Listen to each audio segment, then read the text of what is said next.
कुछ लोग इनको भ्रमित करके भेज रहे हैं। कोई पावर कहीं भी किसी लेवल पर नहीं छीनी गई है। सिर्फ और सिर्फ जो आप काम मैनुअली थे, जिनकी अकाउंटेबिलिटी नहीं थी, उस काम को थ्रू टेंडर प्रोसेस से सरकार करवाना चाहती है, जीरो टॉलरेंस पे काम करवाना चाहती है। मैं आप लोगों के माध्यम से क्लियर करना चाहता हूँ, मैं हर जगह बोल के आया हूँ, लेकिन फिर भी मुझे पता नहीं, या तो वो लोग ना समझ हैं या वो समझना नहीं चाहते, या वो प्लांटेड लोग हैं, प्लांटेड भी हो सकते हैं। वो कुछ लोग, इक्का दुक्का लोग इस तरह की हरकतें कर रहे हैं। पूरी पंचायतें जो ईमानदार से अपना काम करना चाहती हैं, जनता ने बड़े विश्वास के साथ चुना है। हम सब जीरो टॉलरेंस पर, और सिर्फ गली नाली गांव का संपूर्ण विकास नहीं है। आज जो ये योजना लेकर आई है, 1966 से मैं गारंटी दे सकता हूँ किसी भी सरकार ने इस विजनरी सिस्टम से काम नहीं किया जो हमारी सरकार ने किया है। आज जो मूलभूत सुविधाओं में गली और नालियाँ किसी समाज के नाम की चौपाल के सिवा हम कम्युनिटी सेंटर लेके आने लग रहे हैं, हम पार्क लेके आने लग रहे हैं, हम स्ट्रीट लाइट नामों में लगा के विद कैमरा लेस करके देने लग रहे हैं, ग्रे वाटर मैनेजमेंट से हम जोड़ों की हालत सुधारने लग रहे हैं, हम सड़कों का सिस्टम ठीक करने लग रहे हैं, हम ई लाइब्रेरी, जो एक बहुत बड़ा फैसला मैं कहूँगा सरकार का, जो आज तक पूरे देश में किसी सरकार ने सोचेगा, वो सरकार लेके आने लग रही है। आधुनिक जिम, जिसके लिए हमारे बच्चे प्रैक्टिस करने के लिए हिसार जैसे शहरों में आते हैं, वो गाँव के अंदर हम देने जा रहे हैं। महिला संस्कृति पर हम देने जा रहे हैं, पार्क हम बनवाने जा रहे हैं। भाई, जो 9 स्तरीय कार्यक्रम जो सरकार की एक योजना है, उसको हम गांव में धरातल पर लागू करना चाह रहे हैं। और जो पहले सिर्फ गली के अलावा पहले भी सारे काम टेंडर से होते थे। आप देखिए, जो हमारे आज नहीं, पुराना उठा लीजिए, पिछली सरकार में हमारे जितने पौंड के काम थे टोटल इसके टेंडर से थे।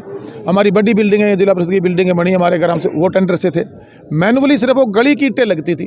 अब जब ये हमारा पूरे गाँव का लाल डोरा मुक्त जब हमने किया, हमारे पास पैमाइश आ गई है। अब एक गली कितने फुट चौड़ी, कितने फुट लंबाई की है, तो प्रॉपर प्रोसेस से, टेंडर सिस्टम से उस काम को सरपंच करवाएं। सरपंच की पावर घटी नहीं है। 1 रुपये से लेकर अगर गांव के अंदर 100 करोड़ का काम होता है, वो सारी सरपंच की पावर है। टोटल सरपंच के अधीन है वो पावरें। सरपंच इस देश के संविधान ने दी हैं, हमारी सरकार ने कानून व्यवस्था ने दी रखी है, कानून व्यवस्था के अंदर उनकी पावरें हैं। लेकिन कुछ लोग, मैं फिर कहना चाहता हूँ, जो इस पैसे का पहले से दुरुपयोग होता था, अब वो दुरुपयोग रुक रहा है।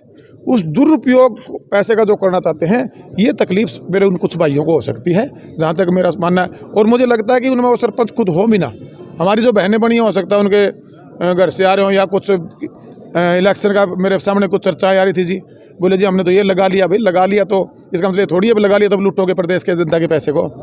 ये चीज़ों को हमने जो पदों पर आए, उन पदों की गरिमा है, उसको ध्यान में रखते हुए इस प्रदेश को प्रगति की तरफ बढ़ाना है। गुणवत्ता के साथ समयबद्ध तरीके से हमने काम को धरातल पर ले जाना है, और जो मूलभूत सुविधाएं वो जनता तक पहुँचानी है, हम सबका ध्येय होना चाहिए। जी सर, नवगठित पंचायतों को ग्रांट कब से मिलनी शुरू हो जाएगी? ऑलरेडी हज़ारों टेंडर कह सकता हूँ मैं, हज़ारों टेंडर, चाहे हमारे वेस्ट वाटर मैनेजमेंट के हमने लगाए हों, ग्रे वाटर जो हमने इन जोड़ों की दुरुस्त करने की हों, चाहे हमारे जो लाइब्रेरी पुरानी बिल्डिंग को दुरुस्त करने के हों, और हमारे ग्राम सचिवालय बनाने को, हमारी जिला परिषद की बिल्डिंग हो, हज़ारों टेंडर काम में लगे हुए हैं। और पैसा पहले भी आने लग रहा था, और अब सरपंचों से बहुत बड़ी सपोर्ट मिलेगी डेवलपमेंट कराने में। जहाँ भी जो एक्टिव सरपंच होंगे, जो एस्टिमेट, जो पैसे की मांग करेंगे, सरकार उस पैसे को उस गांव तक भेजने को, सरपंच तक भेजने का काम करेगी। मैं आश्वस्त करता हूँ सभी सरपंचों को। सरपंच ये कह रहे हैं कि भ्रष्टाचार जो है इससे फैलेगा, अधिकारी जो पहले भी जो भ्रष्टाचार करते आए वो भी इस नए तरीके से भ्रष्टाचार करेंगे। देखिएगा, तो आप लोग पढ़े लिखे लोग हो, पढ़ी लिखी पंचायतें बनी हैं, क्या ई टेंडरिंग के माध्यम से भ्रष्टाचार घटेगा बढ़ेगा? ये सोचने का विषय है। मैनुअल काम करता है आदमी को यही नहीं पता, वो 5 लाख के काम के 25 लाख भर ले आता है, उसकी एमई भरता है, उसके फर्जी बिल बनाता है। अब सारा ऑनलाइन है, हमारा इंजीनियरिंग पोर्टल है, उसके थ्रू रेट सरकार ने कर दिए, और जो रेट इतने इंक्रीज कर दिए, काम में क्वालिटी आएगी। इससे बढ़ेगा नहीं, खत्म हो जाएगा। जो जीरो टॉलरेंस की जो हम बात करने लग रहे हैं, उस जीरो टॉलरेंस पे काम आएगा ये, लेकिन ये थोड़ा स्मूथ हो जाएगा काम। और वो अपने हाथ में पैसे के लिए नहीं, प्रतिनिधि जो भी चुना है, चाहे वो विधायक के रूप में काम कर रहा हो, किसी मंत्री के रूप में काम कर रहा हो, मुख्यमंत्री के रूप में काम कर रहा हो, हमारी पंचायतें हों, हमारे जिला परिषद हों, हमारी ब्लॉक समिति हों, कोई भी हो, हम लोग एक किस्म से पहरेदार हैं, हम सिस्टम के चौकीदार हैं। हम विजनरी सिस्टम को डिपार्टमेंट से काम करवा के जनता तक वो सुविधा देने की हमारी जिम्मेवारी बनती है। तब हमें लोग चुनकर भेजते हैं, और उस चुनी हुई जो हमारी जिम्मेवारी है उनको हम पूरा करें। डोर टू डोर कलेक्शन की बात कर रहे हैं, ये किस तरह सिस्टम चलेगा और क्या रहेगा? जैसे हमारे पूरे ब्लॉक लेवल पर एडमिनिस्ट्रेशन देकर, सरपंच को उसका चेयरपर्सन बनाकर हम ये काम देने जा रहे हैं। उससे हमारे गांव के अंदर जो ये कूड़ा प्रबंधन जैसे शहरों में है, सेम है, एनजीटी की गाइडलाइन के माध्यम से आने वाले समय में कॉन्ट्रैक्ट देकर ये काम करवाना चाह रहे हैं। जो सर ये पूरे प्रदेश में होगा? पूरे प्रदेश के लिए, पूरे प्रदेश से 3 जिलों में अभी शुरू है, उस पे एक्सपेरिमेंट बेस पे।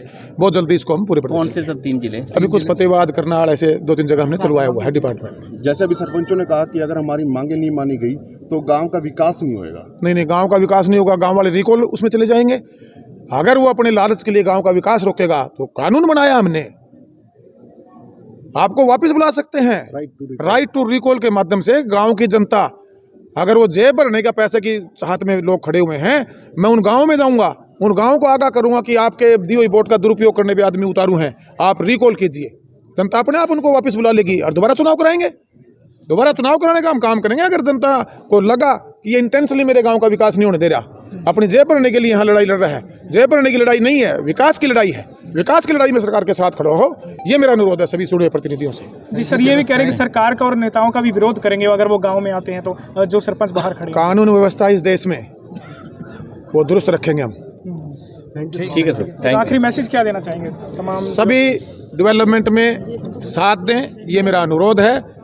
जेब भरी नहीं चलेगी, काम करी चलेगी। काम करो, विकास कराओ, गुणवत्ता के साथ समयबद्ध तरीके से गांव को चमकाओ, ये मेरा